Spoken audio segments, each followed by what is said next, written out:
Halo teman-teman, jumpa lagi dengan aku, Linda. Kita lanjut ke bab 10b ya.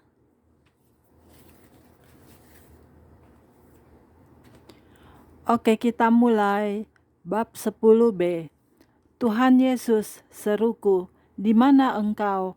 Oh, tolong keluarkan aku. Aku didorong dan ditarik hingga sampai di suatu tempat lebar yang terbuka di jantung alam maut. Kemudian aku dilempar ke depan semacam altar yang kotor. Kudengar suara tawa yang jahat dan menyadari bahwa aku terbaring di tanah di depan iblis. Iblis berkata, "Akhirnya kudapatkan engkau." Aku mundur ketakutan, tapi kemudian kusadari bahwa dia tidak memandang padaku, tapi pada seseorang di depanku. Iblis berkata, "Haha, akhirnya aku membinasakanmu di bumi. Biar kuperiksa, kau akan dihukum dengan cara apa." Dia buka buku dan jari-jarinya menari-nari pada halaman buku. Nama jiwa itu dipanggil dan hukumannya disebutkan. "Tuhan," seruku, "apakah semuanya ini benar-benar?" Tiba giliranku, dan setan-setan mendorongku ke atas panggung dan memaksaku untuk membungkuk di depan iblis. Ketawa jahat yang sama terdengar. "Sudah lama kutunggu kamu, dan akhirnya kau kutemukan."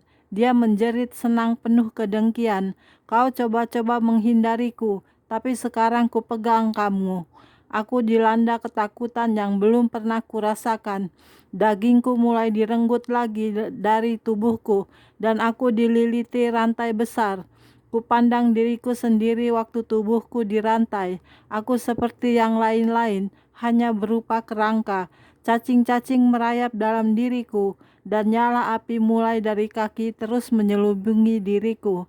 Aku menangis, "Oh Tuhan, apa yang telah terjadi? Kau ada di mana, Yesus?" Iblis tertawa dan tertawa. "Di sini tidak ada Yesus," katanya. "Sekarang akulah rajamu. Kau akan selamanya bersamaku di sini. Sekarang kau milikku." Aku tersekam oleh emosi yang mengerikan. Aku tak bisa merasakan Allah, kasih, damai, maupun kehangatan. Tetapi ku dapat merasakan ketajaman perasaan, ketakutan, kebencian, rasa sakit dan kesedihan yang luar biasa. Kupanggil Tuhan Yesus untuk menyelamatkan diriku, tapi tak ada jawaban. Iblis berkata, "Sekarang aku jadi tuanmu," dan mengangkat tangannya memanggil setan untuk datang ke sebelahnya. Serentak satu roh jahat yang jelek muncul di panggung tempatku berdiri dan menangkapku. Tubuhnya besar, mukanya seperti kelelawar, tangannya berupa cakar, dan bau yang jahat memancar daripadanya. "Akan kuapakan dia, Tuan Iblis?" tanya roh jahat itu. Dan roh jahat lain yang berbulu lebat dengan tampang seperti beruang juga ikut menangkapku. Bawa dia ke bagian jantung yang paling dalam, tempat yang selalu penuh kengerian. Di sana dia akan belajar menyebutku Tuan. Aku diseret pergi ke tempat yang sangat gelap dan melemparkan diriku ke suatu benda yang dingin dan lembab. Oh, bagaimana seseorang bisa merasakan dingin dan panas bersamaan? Aku tak tahu, tapi api membakar tubuhku dan cacing-cacing merayap di tubuhku. Rintihan dari orang-orang mati memenuhi udara. Oh Tuhan Yesus, aku menangis putus asa. "Kenapa aku di sini, ya Allah? Biarkan aku mati." Tiba-tiba cahaya memenuhi tempat di mana aku duduk.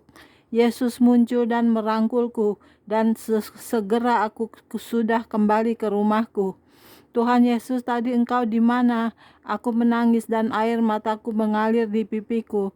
Dengan lembut Yesus berkata dan katanya, "Nah, anakku, anak alam maut itu benar-benar nyata. Tapi aku tidak akan yakin sebelum kau merasakannya sendiri. Sekarang kau mengerti kebenarannya dan bagaimana rasanya kalau terhilang di alam maut. Sekarang kau bisa cerita pada yang lain-lain tentang hal itu. Aku harus membiarkanmu untuk mengalaminya sendiri, supaya kau tidak ragu-ragu lagi." Aku begitu sedih dan lelah. Aku tidak sadarkan diri dalam pelukan Yesus, dan meskipun aku dipulihkan secara keseluruhan, aku ingin pergi jauh, jauh dari Yesus, dari keluargaku, dari siapa saja. Di rumah, selama berhari-hari berikutnya, aku merasa sakit, jiwaku sangat sedih, dan kengerian alam maut selalu terbayang di depan mataku. Dibutuhkan waktu beberapa hari untuk benar-benar memulihkan diriku. Bab 11. Kegelapan di seluruh luar. Setiap malam Yesus dan aku kembali masuk ke alam maut, sehingga dapat kucatat semua kebenaran-kebenaran yang sangat mengerikan ini. Setiap kali ku lewat jantung alam maut, aku berjalan dekat-dekat Yesus. Jiwaku sangat dicekam ketakutan setiap kali ku ingat apa yang ku alami di sana. Aku tahu aku harus selalu menyelamatkan jiwa-jiwa, tapi hanya karena kemurahan Allah saja aku bisa kembali. Kami berdiri di hadapan serombongan setan-setan yang sedang menyanyi dan memuji iblis. Rupanya mereka sangat menikmatinya. Yesus berkata, "Aku akan membuatmu mendengar apa yang sedang mereka percakapkan." Hari ini kita akan pergi ke rumah ini dan menyiksa orang-orang yang ada di sana. Kalau kita kerjakan tugas ini dengan baik, kita akan mendapat kekuatan yang lebih besar dari Tuan Iblis, kata mereka. Oh ya, kita akan menyebabkan banyak sakit penyakit di sana dan banyak kesusahan pada mereka semua. Mereka berlari, menari-nari, dan menyanyikan lagu penyembahan yang jahat untuk iblis, merasa bangga dengan kejahatan mereka. Satu setan berkata, "Kita harus mengamati dengan teliti mereka yang percaya kepada Tuhan Yesus. Mereka bisa mengusir kita." "Ya," kata yang lain, "di dalam nama Yesus kita harus pergi." Kemudian roh jahat yang terakhir berkata, "Tetapi kita jangan datang kepada mereka yang kenal Yesus dan kuasa dalam namanya." Kata Yesus, "Malaikat-malaikatku menjaga umatku dari roh-roh jahat itu, dan usaha mereka tidak akan berhasil. Juga kulindungi banyak jiwa-jiwa yang tidak diselamatkan, meskipun mereka tidak menyadarinya. Kupekerjakan banyak malaikat untuk menundukkan rencana jahat iblis." Yesus berkata, "Ada banyak setan di udara dan di muka bumi. Kuizinkan kau untuk melihat beberapa dari mereka, tapi yang lain tidak. Itulah sebabnya kebenaran Injil harus dikhotbahkan kepada setiap orang.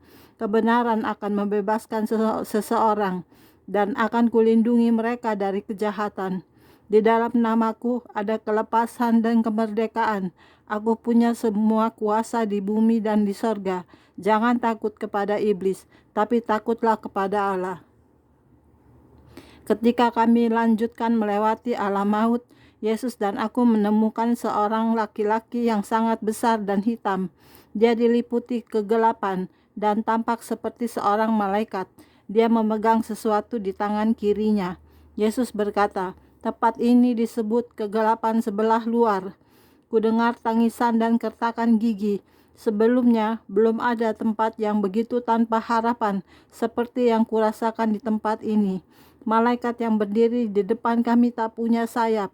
Tingginya kira-kira 30 kaki, dan dia tahu dengan pasti apa yang akan dilakukannya.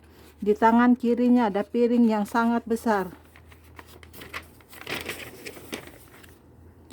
dan berputar perlahan-lahan dengan piring itu, diangkat tinggi-tinggi seolah-olah siap untuk melemparkannya. Ada api di tengah piring itu, dan tepi luarnya gelap. Malaikat itu menempatkan tangannya sampai jauh ke tengah di bawah piring itu untuk mendapatkan daya pengungkit yang lebih kuat. Aku ingin tahu siapa malaikat raksasa ini dan apa yang akan dilakukannya. Yesus tahu pikiranku dan berkata lagi, "Inilah kegelapan sebelah luar.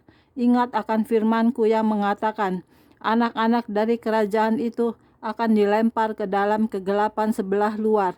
Di sana ada tangis dan kertak gigi." "Tuhan," kataku, "maksudmu hamba-hambamu ada di sini?"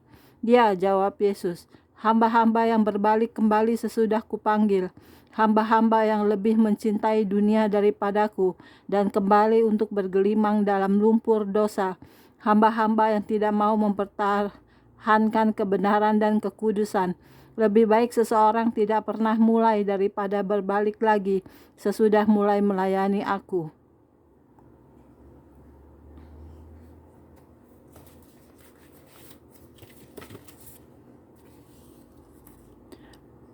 Oke, sekian dulu untuk hari ini videonya ya. Kita lanjut di video berikutnya. Terima kasih. Tuhan berkati kita semua. Amin. Bye-bye.